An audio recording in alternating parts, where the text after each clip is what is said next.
اے لوگو جو ایمان لائے ہو، ایسی باتیں نہ پوچھا کرو جو تم پر ظاہر کر دی جائیں تو تمہیں ناگوار ہوں، لیکن اگر تم انہیں ایسے وقت پوچھو گے جبکہ قرآن نازل ہو رہا ہو تو وہ تم پر کھول دی جائیں گی۔ اب تک جو کچھ تم نے کیا اسے اللہ نے معاف کر دیا، وہ درگزر کرنے والا اور بردبار ہے۔ تم سے پہلے ایک گروہ نے اسی قسم کے سوالات کیے تھے، پھر وہ لوگ انہی باتوں کی وجہ سے کفر میں مبتلا ہو گئے۔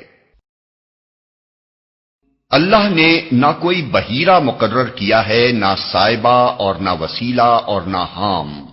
مگر یہ کافر اللہ پر جھوٹی تہمت لگاتے ہیں اور ان میں سے اکثر بے عقل ہیں کہ ایسے وہمیات کو مان رہے ہیں۔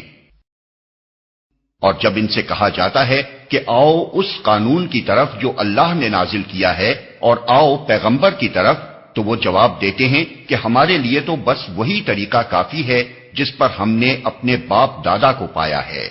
کیا یہ باپ دادا ہی کی تقلید کیے چلے جائیں گے، خواہ وہ کچھ نہ جانتے ہوں اور صحیح راستے کی انہیں خبر ہی نہ ہو؟ اے لوگو جو ایمان لائے ہو، اپنی فکر کرو، کسی دوسرے کی گمراہی سے تمہارا کچھ نہیں بگڑتا اگر تم خود راہ راست پر ہو۔ اللہ کی طرف تم سب کو پلٹ کر جانا ہے، پھر وہ تمہیں بتا دے گا کہ تم کیا کرتے رہے ہو۔ اے لوگو جو ایمان لائے ہو،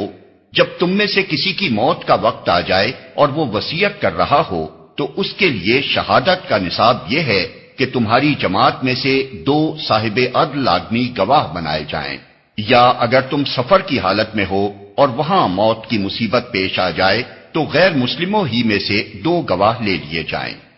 پھر اگر کوئی شک پڑ جائے تو نماز کے بعد دونوں گواہوں کو مسجد میں روک لیا جائے اور وہ خدا کی قسم کھا کر کہیں کہ ہم کسی ذاتی فائدے کے عوض شہادت بیچنے والے نہیں ہیں، اور خواہ کوئی ہمارا رشتہ دار ہی کیوں نہ ہو، ہم اس کی رعایت کرنے والے نہیں،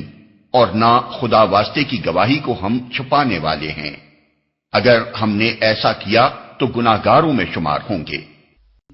لیکن اگر پتہ چل جائے کہ ان دونوں نے اپنے آپ کو گناہ میں مبتلا کیا ہے تو پھر ان کی جگہ 2 اور شخص جو ان کی بنسبت شہادت دینے کے لیے اہل تر ہوں ان لوگوں میں سے کھڑے ہوں جن کی حق تلفی ہوئی ہو، اور وہ خدا کی قسم کھا کر کہیں کہ ہماری شہادت ان کی شہادت سے زیادہ برحق ہے اور ہم نے اپنی گواہی میں کوئی زیادتی نہیں کی ہے۔ اگر ہم ایسا کریں تو ظالموں میں سے ہوں گے۔ اس طریقے سے زیادہ توقع کی جا سکتی ہے کہ لوگ ٹھیک ٹھیک شہادت دیں گے، یا کم از کم اس بات ہی کا خوف کریں گے کہ ان کی قسموں کے بعد دوسری قسموں سے کہیں ان کی تردید نہ ہو جائے۔